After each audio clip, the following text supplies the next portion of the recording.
it must be the same for you, but everyone I'm speaking to right now, all my entrepreneur friends are saying, should we move the business to Dubai? It is a life-changing experience. I make so much more money.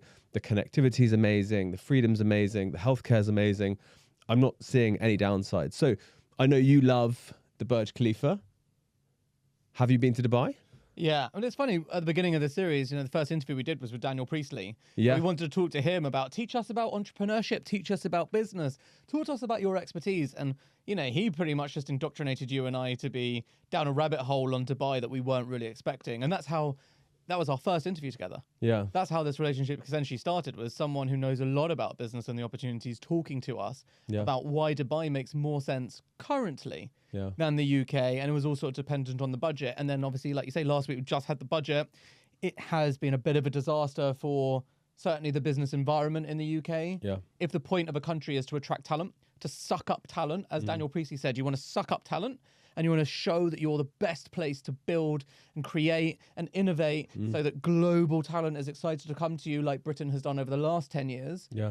Someone will always be there to try and take your crown. Yeah. And that's what Dubai is currently doing, right? They're saying that we are a place where we're giving out golden visas. We've got an amazing infrastructure. We're bam smack in the middle of, Europe and Asia, obviously. So quite well suited to multiple different time zones. It's starting to get more and more compelling. And people like you and me who were like previously like, no, we're turning our heads. And it's interesting. We're probably mid-ground right now because we have families and we have pretty strong roots in the UK.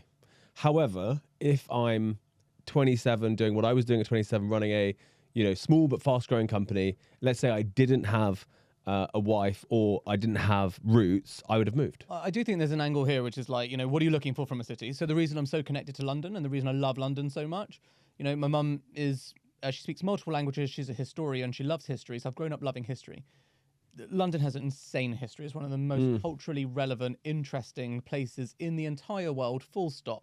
Dubai's pitch is very different. In 1,000 years, people will look back on the history and culture of Dubai that started now, relatively speaking, in historical terms, in the last 100 years. And I was one of the first citizens of the great city of the future, which I think is a really interesting positioning. So when I went to Dubai, I had a lot of people telling me, I went for business meetings, I went for investment meetings in my last company. And a lot of people be like, "Ugh, you won't like it. It's not going to be for you. It's hot. It's there's just big buildings. You're from London. You won't like it." And usually that's a red flag to me. Anyone tells me I won't like something, I'm like, "Well, we'll see about that." I landed and I was like, "What's not to like?" Anyone who has admiration for the sheer genius and the ambition that goes into engineering and architecting those buildings. Those designs, that skyline is beautiful. Those buildings are stunning. And it's a very different kind of a visual masterpiece.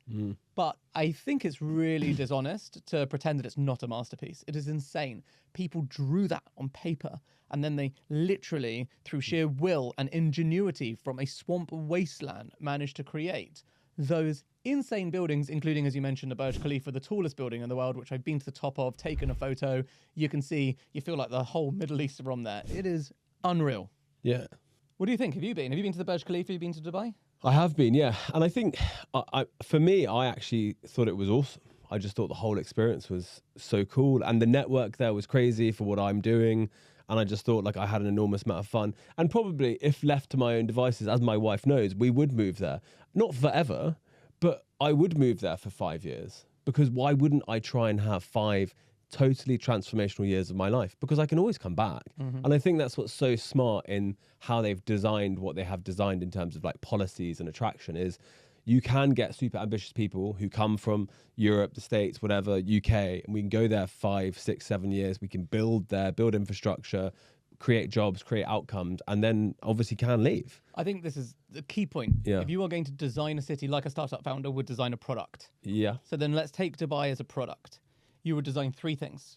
You'd want to make sure that you've designed an easy way in for people, an easy way out for people, and then most importantly, a reason to stay.